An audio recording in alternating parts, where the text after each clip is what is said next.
नमस्कार, मैं नीड से भूपेश। आज हम बात करने वाले हैं एक ऐसे पॉडकास्ट के बारे में जिसमें हमारा एक विषय विषय है थर्ड आई एक्टिवेशन, जो कि एक रहस्यमय शक्ति है जो सभी के अंदर होती है पर लोगों को पता नहीं होता। जाने अनजाने में भी लोगों को पता नहीं चल पाता और वो लोग उससे वंचित रह जाते हैं। तो आज हमारे बीच मौजूद हैं नेशनल मोटिवेशनल स्पीकर धीरज चौहान जी, जो कि एक लाइफ कोच भी हैं और इन्होंने लाखों बच्चों को स्कूल्स में, कंपनीज़ में, अब पूरे देश के 24 राज्यों में अलग अलग जगहों पर जा जाकर लोगों को मोटिवेट करा है और असंख्य लोगों के ये पथदर्शक हैं। तो सर, सबसे पहले मैं आपसे पूछना चाहूँगा कि सर, ये जो तीसरी आँख शब्द सुनते हैं हम, ये एक रहस्यमय अनुभव सा होता है कि असल में लोग मानते हैं कि क्या ये होता भी है या फिर ये आध्यात्मिक एक कल्पना है या फिर इसे विज्ञान भी मानता है। रहस्यमय जो है ना, हर वो चीज़ हमें रहस्यमय लगती है जिसकी हमें जानकारी नहीं हो। तो आज आध्यात्मिक विज्ञान पढ़ाया नहीं जा रहा है, तो हमारा जो विज्ञान है, तो इस पे दोनों प्रश्नों के तो रहस्यमय और ये विज्ञान है क्या? तो ये बिल्कुल विज्ञान है, शरीर विज्ञान है। जैसे तो शरीर हमारे आज की जो एनाटॉमी है, जो आज का जो मेडिकल साइंस है, वो शरीर के जिन स्तरों तक पहुँचे हैं, जो जानकारी उसको हुई है, हमारा आध्यात्मिक ज्ञान उससे और आगे जाता है। जैसे हमारे आध्यात्मिक ज्ञान में 5 तरह के शरीर, 5 लेयर्स बताई गई। तो ऐसे ही शरीर के बहुत सारे ऐसे आज की मेडिकल साइंस उनके रहस्यों के बारे में, रहस्य मतलब उसकी क्या काम है, वो क्या क्या कर सकते हैं, वो आज भी उसको पता नहीं है। उनमें से एक तीसरी आँख एक विषय है। अब तीसरी आँख क्या है, ये कैसे होता है? तो हमारे यहाँ बहुत सारी कथाएं हैं कि शिव की तीसरी आँख, और हम कहलाते हैं कि हम शिव पुत्र हैं, ईश्वर के पुत्र हैं। तो जब जिसके पुत्र हैं तो वो जैसा होगा वैसे ही हम होंगे, तो उसके हैं तो हमारे भी हैं। लेकिन हमें पता नहीं, क्योंकि हमें बताया नहीं जाता है, हमारे सिलेबस का हिस्सा नहीं है, हमारे एजुकेशन सिस्टम का हिस्सा है। पहले गुरुकुलों में से सब होता था, गुरुकुल में पहली दीक्षा थर्ड आई की दीक्षा होती थी, गुरु कराते थे, लेकिन अब वो समाप्त हो गया। तो ये बिल्कुल साइंटिफिक है। हमारे जो 2 ब्रेन होते हैं, लेफ्ट ब्रेन राइट ब्रेन, उसके बीच में एक पिनियल ग्लैंड होती है, जिसे power house of the brain कहते हैं। वो जब एक्टिवेट होती है, वो मेडिटेशन से होती है, गुरु दीक्षा से होती है, पर्टिकुलर उसकी पद्धति है, उससे हो जाती है। तो जब वो एक्टिवेट होती है तो यहाँ पर रिसेप्टर्स होते हैं, जहाँ बिंदी लगाते हैं, तिलक लगाते हैं। तो फिर वो ये तीसरी आँख जिसको कहा जा रहा है वो खुलती है। इसको हमारी आध्यात्मिक लैंग्वेज में उसको हम दिव्य चक्षु भी कहते हैं। तो ये कोई काल्पनिक नहीं है, रहस्यवादी इसलिए लगती है क्योंकि हमें पता नहीं है। हर वो चीज़ हमें रहस्य और चमत्कार लगती है जिसकी जानकारी हमें नहीं होती। नहीं तो ये हमारे शरीर की, जैसे हाथ की एक क्षमता है, तो वो हमें पता है, तो हाथ ये कर सकता है, ये कर सकता है, बहुत कुछ कर सकता है। या हमें पता है लीवर खाना पचाता है, तो लीवर हमें रहस्यमय नहीं लगता है, तो लीवर पता चल गया। पेंक्रियाज से इंसुलिन निकलती है तो वो रहस्यमय नहीं लगता, वो हमें पता चल गया। ऐसे ही जो पीनियल ग्लैंड है, उसका हमें पता नहीं था। उसका काम है कि आप बंद आंखों से देख सकते हैं, यहाँ से बहुत सारी चीज़ें एक्सेस कर सकते हैं। तो ये विशुद्ध वैज्ञानिक है, रहस्यमय नहीं है। रहस्य उन्हीं को है जिनको अज्ञानता है, जानकारी नहीं है। हमारे यहाँ आध्यात्मिक विज्ञान में बिल्कुल इसका वर्णन आता है, वर्णन नहीं आता है, और बहुत सारी चीज़ें इसके माध्यम से होती है। ऐसा है जी, बहुत बहुत धन्यवाद, आपने हमें इतने अच्छे और डिस्क्राइब तरीके से बताया। तो आगे मैं आपसे पूछना चाहूँगा कि अक्सर ये धारणा होती है कि जो शक्तियाँ, इस तरह की शक्तियाँ या सिद्धियाँ होती हैं, वो सिर्फ योगियों या साधकों के पास होती है। क्या आम लोग भी इसे, विशेषकर बच्चे, बालिकाएं, किशोर, क्या इसे धारण कर सकते हैं? क्या थर्ड आई एक्टिवेशन बच्चे भी कर सकते हैं? देखिए, योगी और साधक जिनको हम कह रहे हैं, संत कह रहे हैं या योगी साधक कह रहे हैं, वो भी तो मनुष्य हैं हमारा आप जैसे। बस उन्होंने उन शक्तियों को, जो शरीर के अंदर की कुछ शक्तियाँ हैं, या फिर मैं जैसे समझाता हूँ कि मशीन है, तो ये शरीर भी एक मशीन है, और इस मशीन के फीचर्स हमें पता हैं तो हम उसका यूज़ कर पाते। पता ही नहीं है तो यूज़ ही नहीं कर सकते। जैसे हम हमारा जो सेल फोन है उसमें कई सारे फीचर्स हैं जो पता नहीं है तो यूज ही नहीं करते। ऐसे ही हमको इन फीचर्स का पता नहीं।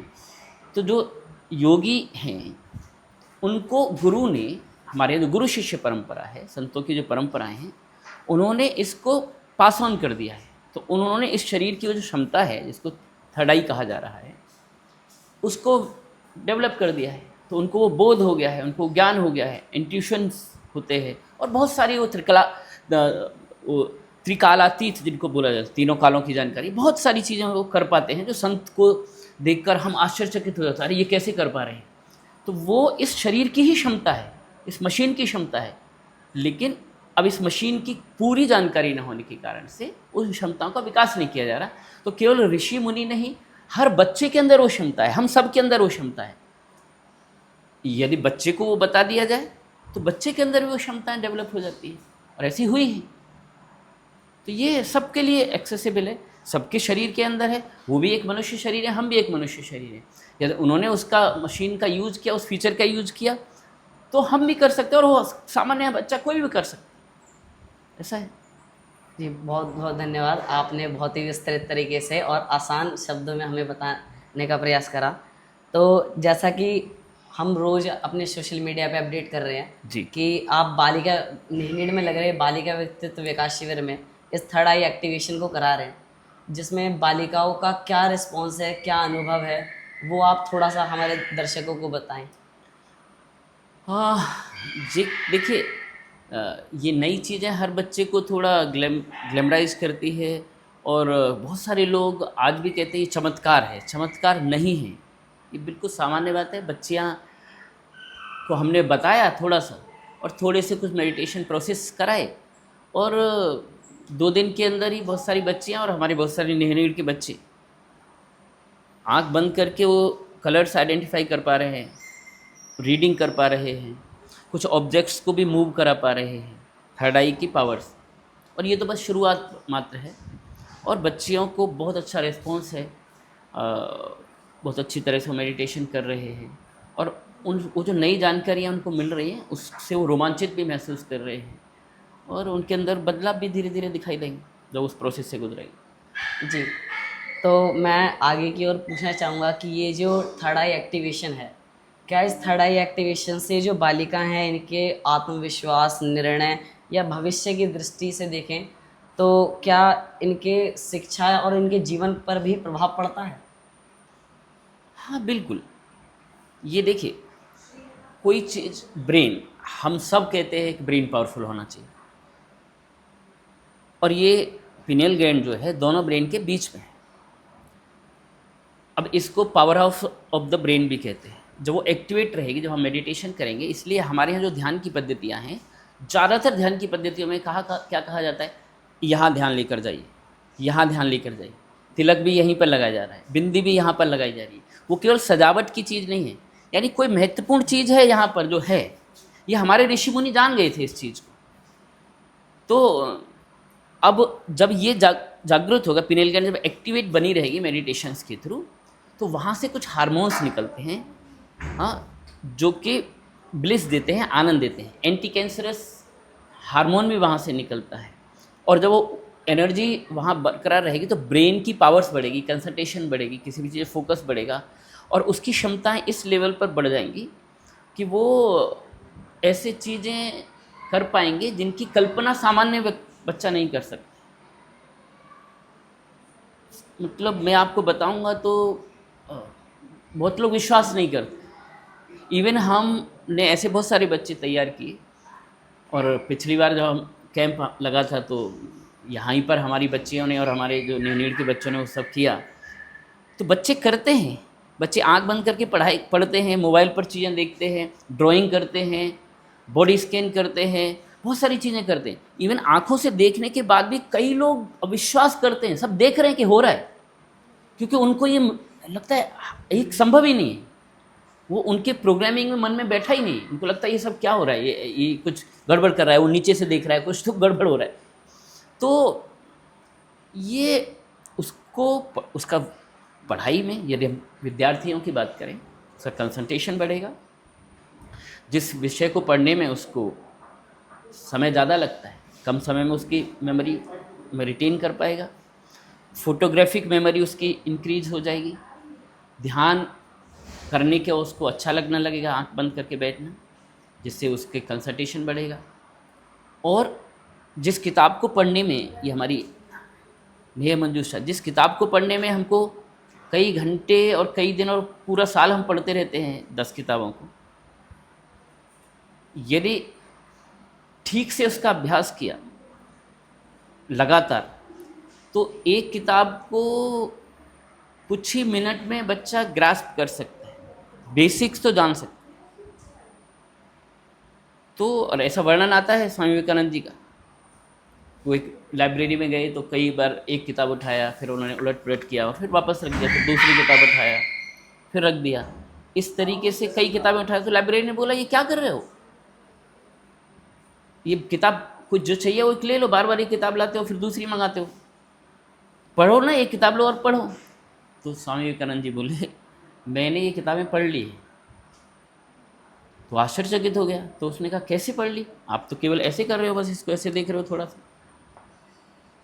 तो बोले, आप, स्वामी विवेकानंद मुस्कराए और बोले कि आपको जो पूछना है वो पूछ लीजिए। और लाइब्रेरियन ने पूछा, कोई भी बुक उठाई और कुछ पूछा, इस पेज पे क्या है, इस ये कॉन्सेप्ट क्या है, और वो बता दिया। तो इतनी क्षमताएं हमारे इससे डेवलप हो जाती है, जो उसकी पढ़ाई में भी काम है। और हमारे यहाँ पर दूसरी चीज़, हमारे यहाँ पर जो बोला गया है हमेशा से चीज़ें, कि हमने कह दिया ईश्वर है, तो हम मान लेते हैं, पिता कह रहे हैं या गुरु कह रहे हैं या टीचर कह रहे हैं। तो हमारे यहाँ पर जो गुरु हुए हैं, आध्यात्मिक गुरु, वो हमेशा कहते हैं, मैं जो कह रहा हूँ उसे मत मानिए, खुद अनुभव करिए।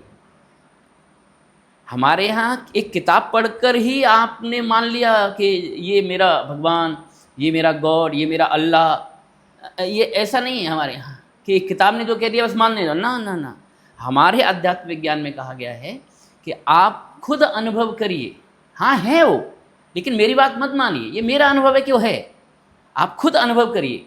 तो ये जो थर्ड आई है, ये दिव्य चक्षु खुलने के बाद आप उस शक्ति को, जिसको परमात्मा कहते हैं, जिसको निराकार कहते हैं, हमारे यहाँ साकार से निराकार जाने की हमारे यहाँ आध्यात्मिक यात्रा है, आप उसको खुद अनुभव करेंगे, उस ज्ञान को।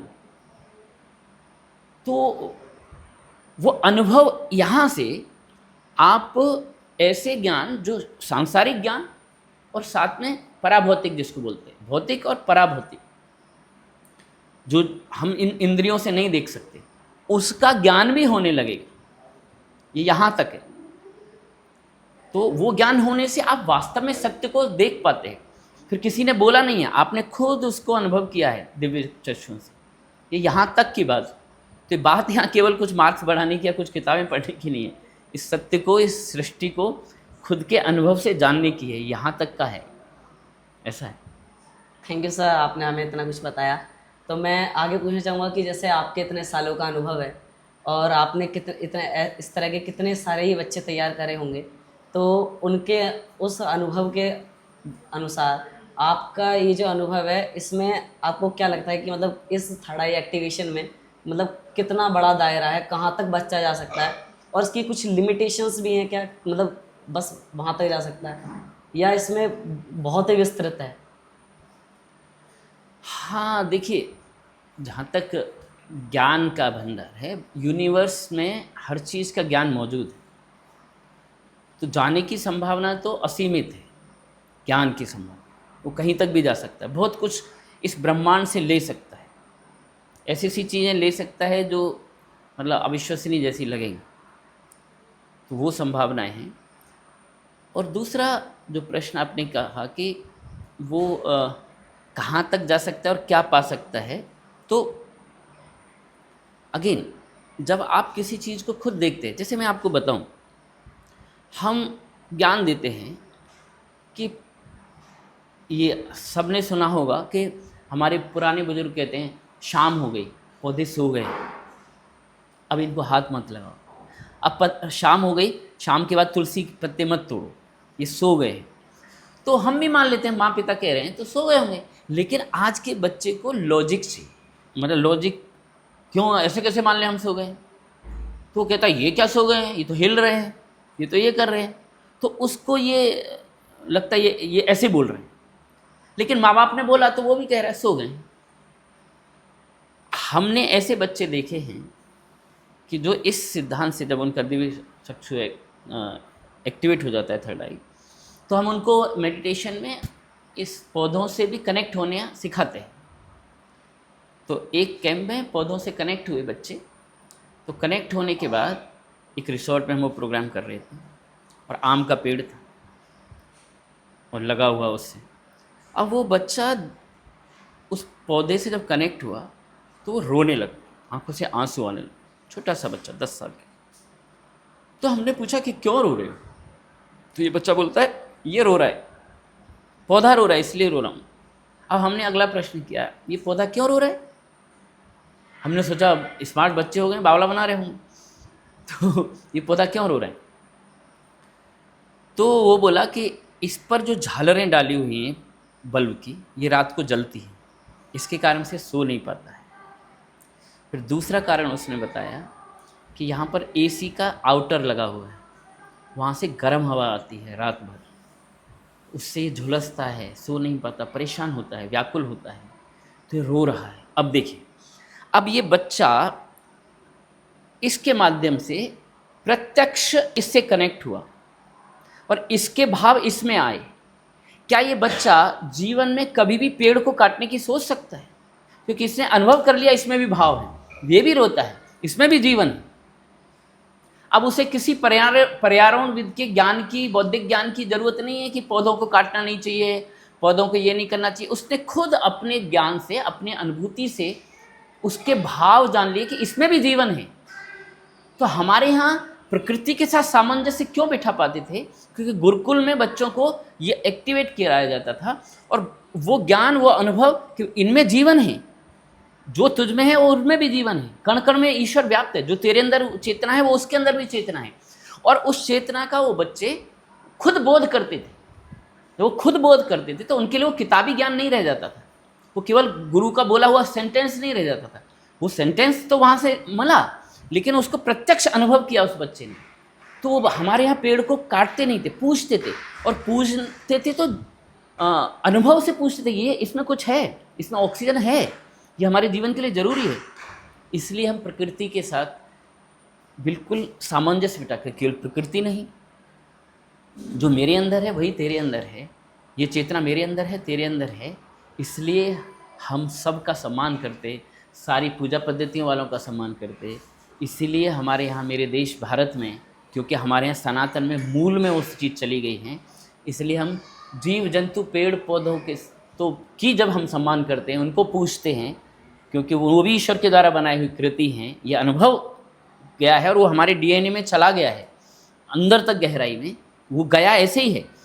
तो जब हम जीव जंतुओं को, पेड़ पौधों को पूछते हैं और उनका साथ सामंजस्य बिठा लेते हैं, तो फिर बाहर से आए हुए जो कुछ मनुष्य हैं, जो अलग तरीक़ों से इबादत करते हैं, पूजा पद्धतियाँ करते हैं, उनके साथ भी हम सामंजस्य बिठा कर रह रहे हैं, क्योंकि हमारे अंदर वो है ही नहीं। वो हमसे घृणा कर रहे हैं, करते हैं, वो हमारी पूजा पद्धति से काफ़ी लोग सहमत नहीं होते, लेकिन फिर भी हम उनके साथ सामंजस्य बिठा कर आगे चलते। यही सनातन है, यही बोध हमें इन चीज़ों से मिलता है।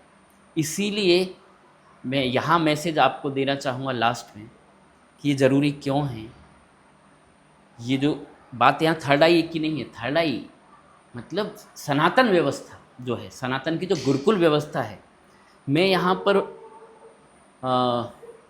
अप्रिशिएट करना चाहूँगा, वास्तव में साधुवाद देना चाहूँगा नेहनीड़ की जो विचार है उसको लाने वाले हमारे आदरणीय कन्हैया जी, रीमा दीदी, जो उन्होंने ये शुरू किया हमारी जो सनातन पद्धति के आधार पर।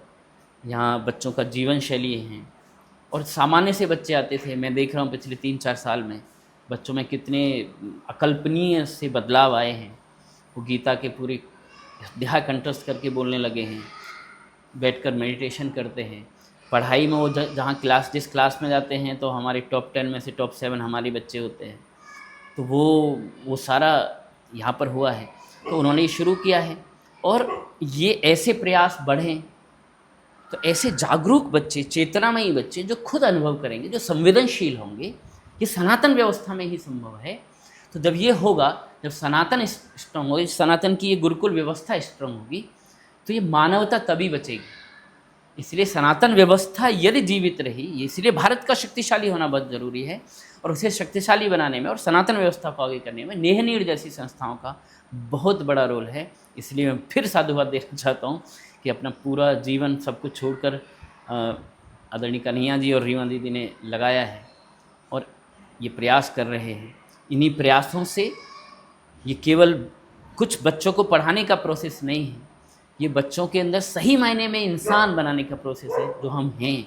और सही मायने में यदि हम इंसान बनेंगे, तो सनातन सिखाता है, हम किसी से घृणा करना नहीं सिखाते, हम सबको सामंजस्य करना सिखाते हैं। जब ये होगा तब जाके ही वसुधैव कुटुंबकम, विश्व एक परिवार है। हम अलग तरीके से खाते हैं, अलग तरीके से थोड़ा पहनते हैं, अलग तरीके से पूजा पद्धति करते हैं, लेकिन हम सब ईश्वर की बनाई हुई कृति हैं। तभी जाकर विश्व में शांति स्थापित होगी, तभी जाकर विश्व में बंधुत्व स्थापित होगा।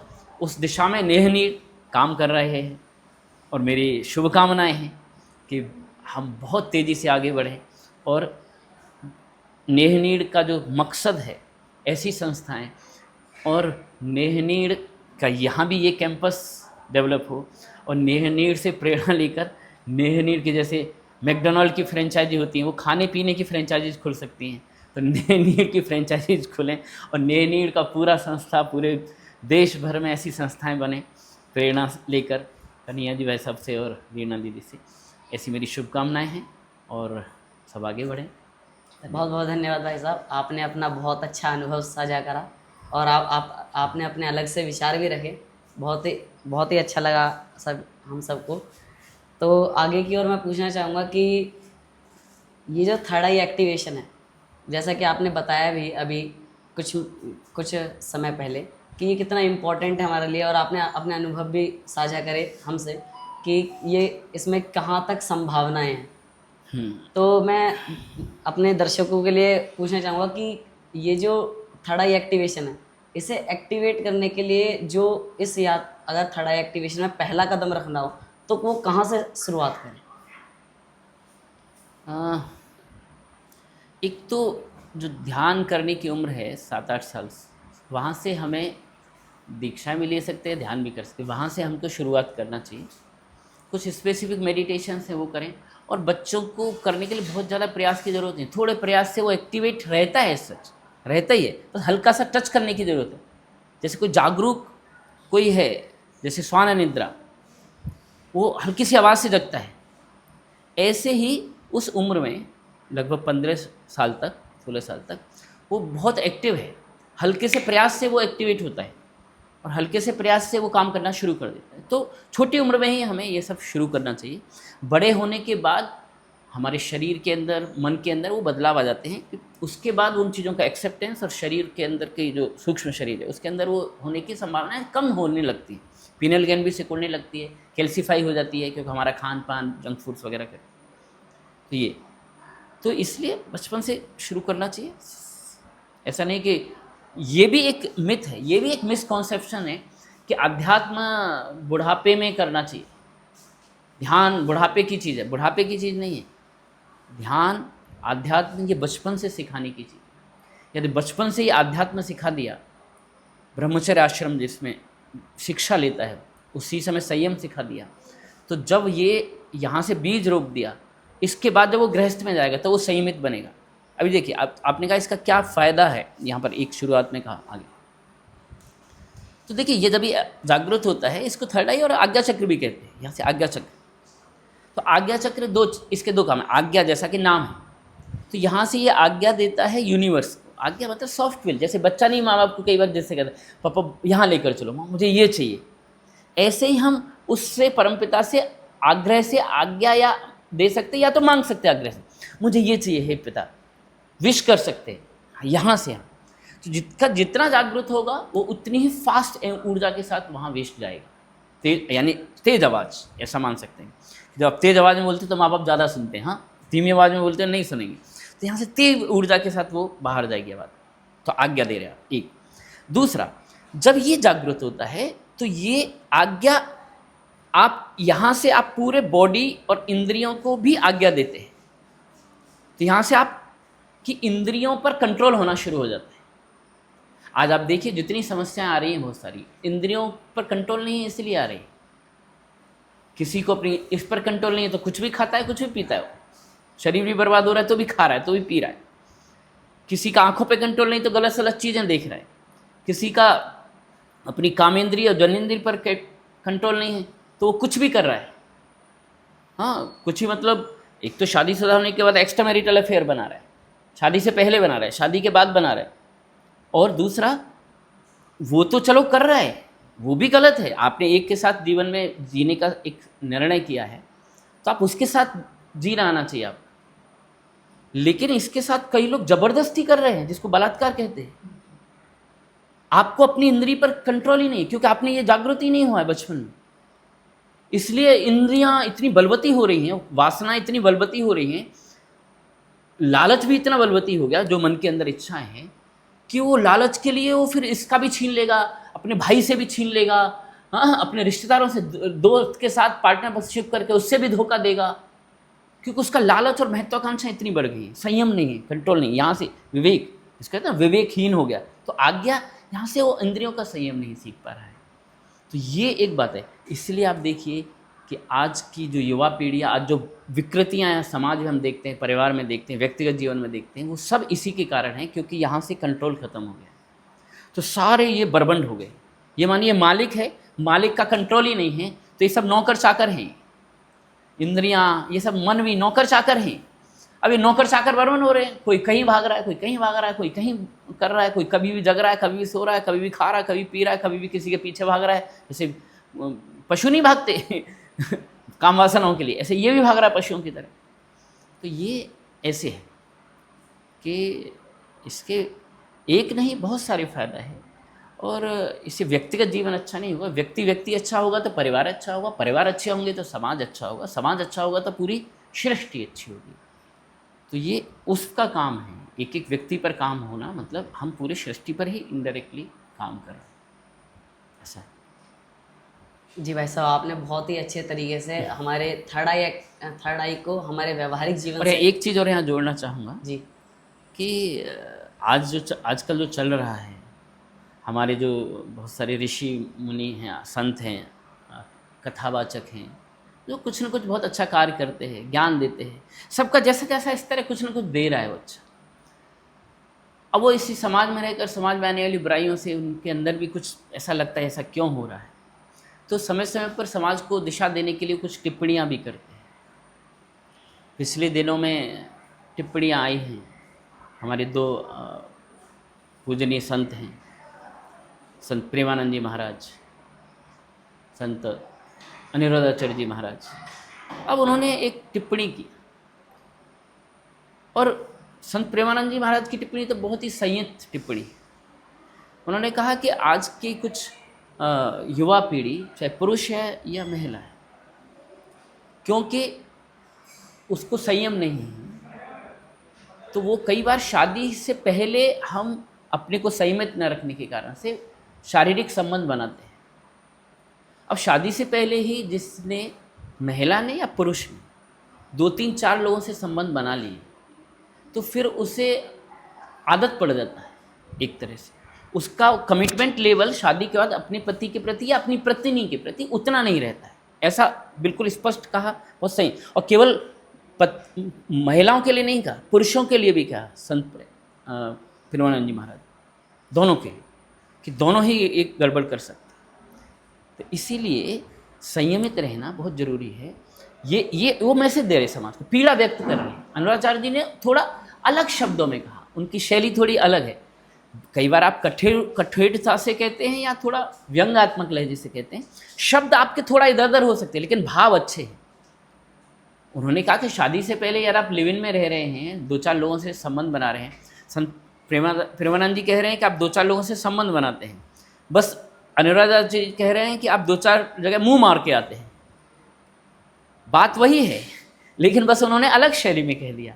अब उसका विरोध हो रहा है, जबकि बात ये कड़वा सत्य है समाज का। ये चल रहा है, ये चल रहा है। और उसके कारण से बहुत सारी समाज में समस्या निर्माण हो गई हैं। क्या ये छोटी बात है कि शादी होने के बाद 48 घंटे के बाद एक महिला अपने पति की हत्या कर देती है? क्या ये छोटी बात है एक महिला शादी के कुछ समय बाद एक पति को मारकर और ड्रम में बंद कर देती है? ये महिलाएं नहीं कर रही, ये पुरुष भी किए हैं। बात यहाँ महिला पुरुष की नहीं है। पहले ये काम पुरुष ज़्यादा करते थे, अब महिलाएं भी कर रही हैं, क्योंकि जो काम पुरुष कर रहा था आज वही महिलाएं कर रही, क्योंकि संयम खत्म हो गया। तो ये जो हमारे संतों ने टिप्पणियाँ की हैं, इसको अन्यथा लेने की जरूरत नहीं है।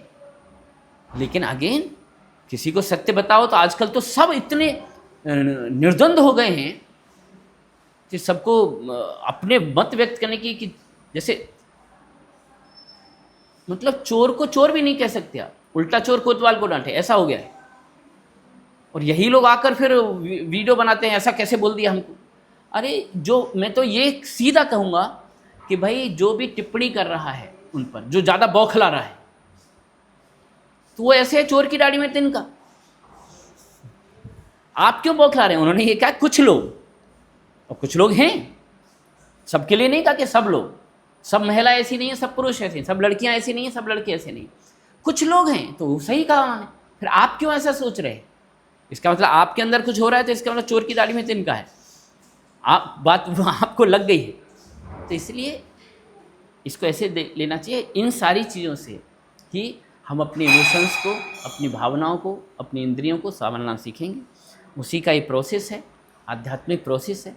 इस प्रोसेस में जब तक नहीं आएंगे ना, ये प्रोसेस नहीं शुरू होगा, तब तक ऐसी ही पीढ़ी खड़ी होगी जो किसी की नहीं सुनेगी, न अपने पिता की सुनेगी, न माँ की सुनेगी। गुरु तो कोई है ही नहीं उनके जीवन में, टीचर हैं, गुरु तो कोई है ही नहीं, आध्यात्मिक गुरु तो कोई है ही नहीं जी, वो टीचर हैं। जो माँ पिता की नहीं सुनेगा कोई पीढ़ी, तो टीचर की क्या सुनेगी? वो तो पैसा देकर उसने सीखा है। तो ग्रेटिट्यूड नहीं बचा है, अहंकार बढ़ गया, दंड पीढ़ी हो गई है, किसी का भी अपमान कर सकती है। वो सब इसी प्रोसेस से ही वो पीढ़ी निर्माण होगी जो संयमित रहेगी, जो अनुशासित रहेगी, जो रिश्तों का सम्मान करेगी, जो इस प्रकृति में, इस जीवन में इकोसिस्टम है, जीव जंतु पेड़ पौधे, उनका सम्मान करेगी। और एक ऐसी सृष्टि निर्माण होगी जो कि सनातन में हमारे यहाँ व्यवस्था थी कि वसुधैव कुटुंबकम और सह अस्तित्व की व्यवस्था थी, हम सब लोग साथ में रहें। तो वो इसी से संभव है, जो नेहनीड़ प्रयास कर रहे हैं, नेहनीड़ जैसी संस्थाएं जो प्रयास कर रही हैं, उसी से ये संभव। बहुत बहुत धन्यवाद भाई साहब, आपने हमारे समाज की बहुत बड़ी विकृति को थर्ड आई एक्टिवेशन से जोड़ते हुए बताया, और बताया भी कि थर्ड आई एक्टिवेशन से उसका समाधान भी है। तो मैं आगे पूछना चाहूँगा अपने दर्शकों के लिए कि कुछ टिप्स एंड ट्रिक्स हैं जिनसे ये आसानी से, मतलब शुरुआत इसकी करी जा सकती है? क्या क्या चीज़ों को ध्यान में रखते हुए इसमें आगे बढ़ना होता है? ये ट्रिक नहीं है, ये ट्रिक नहीं है, ये एक प्रक्रिया है और एक प्रोसेस है। जैसे आप यदि पुशअप्स करते हैं तो ये स्ट्रांग होगा, ये ट्रिक नहीं है, ये एक प्रोसेस है। यदि आप सूर्य नमस्कार करते हैं तो आपके बॉडी पर एक प्रभाव होगा, यदि आप प्राणायाम करते हैं तो आपके फेफड़े मजबूत होंगे, दिल मजबूत होगा, एक प्रोसेस। ऐसे ही आप सर्टेन मेडिटेशन करेंगे तो आपका ये वाला पार्ट, आपके चक्र एक्टिवेट होंगे, जागृत होंगे, आपका चेतना बढ़ेगी, आपका बोध बढ़ेगा, आपका इंट्यूशंस बढ़ेंगे, आपका ब्रेन की पावर बढ़ेगी, और आपको सूक्ष्म शक्तियों को, सूक्ष्म जगत को समझने की शक्तियाँ बढ़ेंगी, बहुत सारी चीज़ें। तो ये ट्रिक नहीं है, प्रोसेस है। आप संयमित सात्विक खान पान रखिए, थोड़ा मेडिटेशंस रखिएगा, और कुछ प्रोसेसेस हैं, स्पेसिफिक प्रोसेसेस। ओम में जो मकार है वो हमारा यहाँ से ही फ्रीक्वेंसी है, ओमकार को बढ़ाइए, भ्रामरी प्राणायाम करिए। इससे वो आपका, जब आप ध्यान करें आँख बंद करके, अपना ध्यान को यहाँ लेकर जाइए, और फिर मन की ऊर्जा जब यहाँ जाएगी तो वो एक्टिवेटेड बना रहेगा, ऊर्जावान बना रहेगा। बहुत बहुत धन्यवाद भाई साहब। मुझे लगता है कि ये एक संवाद नहीं रहा, सिर्फ ये एक संवाद या बातचीत नहीं रही, ये एक आंतरिक यात्रा की शुरुआत रही। और ये जो विषय लगता है कि ये, अब मुझे सुनने के बाद ये लग रहा है कि ये विषय विज्ञान का भी है, और विज्ञान पूरी तरीके से इससे रिलेट है। और जैसा कि धीरज जी भाई साहब ने हमें बताया भी कि किस तरीके से बहुत ही सहज रूप से इसकी शुरुआत करी जा सकती है, और बस इसे थोड़ा सा टच करने की ज़रूरत है और ये एक्टिवेट भी हो जाएगा।